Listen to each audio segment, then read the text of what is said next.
PSSM నిర్వాహకురాలు, పిఎస్ఎస్ఎంని ముందుండి నడిపిస్తున్నటువంటి అమ్మ మనకి సందేశం ఇస్తారు.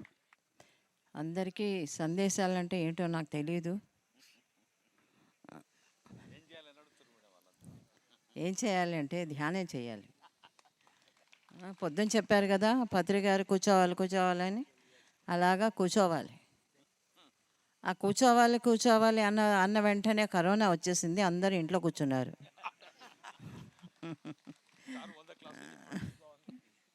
నిజంగానే ఆ ధ్యాన చక్రంలో ఆయన కూర్చోవాలి అన్న వెంటనే ఇంట్లోనే కూర్చున్నాం అందరం. అందరికంటే హ్యాపీగా నేనే ఉన్నా. ఎంత హ్యాపీగా ఉండిందో చెప్పాను కదా, నిన్న కూడా చెప్పాను. నేను కరోనా టైంలో నిజంగా నాకు స్వర్ణయుగం అది. నేను అనుకున్నాను మనసులో, ఇంకో సంవత్సరం పాటు ఉంటే ఎంత బాగుంది ఈ కోవిడ్. ఈ లాక్డౌన్ ఉండాలి, చక్కగా ఆయన ఇంట్లో ఉంటారు, వీళ్ళు కూడా, మీరు కూడా అందరు ఇంట్లో ఉంటారు, ఇంటికి రాకుండా అక్కడికి ఇక్కడికి రమ్మనకుండా.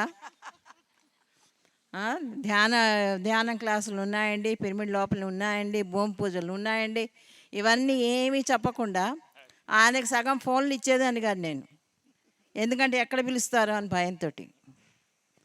ఇలాగా ఈ కోవిడ్ టైంలో చాలా చాలా హ్యాపీగా గడిచింది. ఇప్పుడు చెప్పాలంటే నిజంగా ధ్యాన చక్రం ఉంది, అద్భుతంగా చేయాలని మా అందరి ఆశయం, మనందరి ఆశయం. ఎందుకంటే పత్రిక గారు ఉన్నారు, మనం ఒక సీసీ కెమెరా ఉంటుంది రోడ్డు మీద, సీసీ కెమెరా ఉండేసరికి మన కార్లన్నీ స్లో అయిపోతాయి. ఎందుకు? ఆ సీసీ కెమెరా చూస్తుంది, ఫోటో తీస్తుంది, మనకి చలాన్ వస్తుంది, స్పీడ్ అది తగ్గాలన్నమాట. సో అలాగా ఆ పైన సీసీ కెమెరాలో ఆయన శుభ్రంగా చూస్తున్నారు అన్నీ. కనుక మనం ఎలాగా ధ్యాన చక్రం చేస్తామో కూడా చూస్తున్నారు ఆయన. మన ప్రణాళికలన్నీ కూడా, మన ప్రోగ్రామ్స్ అన్నీ కూడా పైనుండి ఆయనే డిజైన్ చేస్తున్నారు. ఇప్పుడు ఆయనకి అసిస్టెంట్స్ అక్కర్లే, శివప్ప లాంటి వాళ్ళు అక్కర్లే. ఆయనకి అంటే చాలు, అన్ని చక్కగా భోజనాలు లోపలికి వెళ్ళిపోతాయి. ఆయనే చెప్పేవారు అది. కనుక ఆయన ఇప్పుడు ఫుల్ ఫ్లెజ్డ్గా మనతో ఉన్నారు, అన్ని చోట్ల ఉన్నారు, ఒకటే టైంలో అన్ని చోట్ల ఉన్నారు. ఇవన్నీ మనం చూసుకొని మన ఈ యజ్ఞం, ఈ యాగం సంపూర్ణంగా చేసుకోవాలి. ఇదేంటంటే 11 రోజుల ఈ యాగం అనేది మనం సంవత్సరం పొడుగునా కూడా మనం ఆ ఎనర్జీని ఫీల్ అవ్వచ్చు, అంటే ఆ హ్యాపీనెస్ని ఫీల్ అవ్వచ్చు. ఎనర్జీ అంటే ఇంకోటి ఏం లేదు, సంతోషం, లోపల నుంచి వచ్చే సంతోషం. దాన్ని మనం ఫీల్ అవ్వడానికే మనం ఎనర్జీ అనే వర్డ్ వాడతాం, రెండు ఒకటే. కనుక మనం అది ఫీల్ అవ్వాలి, బాగా హ్యాపీగా ఉండాలి అంటే మనం హాయిగా ధ్యానం చేయాలి. ఆ చేయాలి అంటే మనం అందరం కూడా కైలాసపురికి రావాలి. కైలాసపురికి రావాలంటే ప్రతి ఒక్కరూ భోజనం చేయాలి.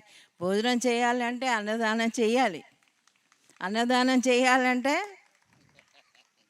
ఊరికే రాదు కదా, ఏదైనా కూడా అన్ని దానాల కంటే గొప్ప దానం అన్నదానం అంటారు. జ్ఞానదానం కూడా ఉంది, కానీ జ్ఞానం అనేది సోల్కి సంబంధించింది, అన్నం అనేది శరీరానికి సంబంధించింది. కడుపు నిండితేనే కదా వచ్చి ధ్యానం చేసేది.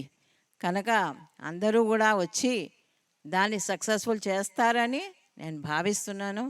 తణుకు మాస్టర్స్ అందరూ కూడా రావాలి. మీరు కూడా అన్ని ఊళ్ళకి వెళ్ళి ఈ యొక్క సందేశాన్ని అందరికీ తెలియజేయాలి. ఇలా ధ్యానం ఉంది, ధ్యాన యజ్ఞం ఉంది, ధ్యాన చక్రం ఉంది, ధ్యాన యాగం ఉంది, ఇలాగ అన్నీ చెప్పుకుంటూ అక్కడ జరిగే విశేషాలన్నీ మీరు చెప్తుంటే వాళ్ళకి రావాలి అని అనిపించాలి. అలాగా మీరు చెప్పాలి, మీరు చెప్పే విధానంలో ఉంటుంది ఏదైనా కూడా. కనుక మీరందరూ చేస్తారు, ఎందుకంటే ఇది మనది కాబట్టి, పత్రిక గారిది కాబట్టి. Thank you.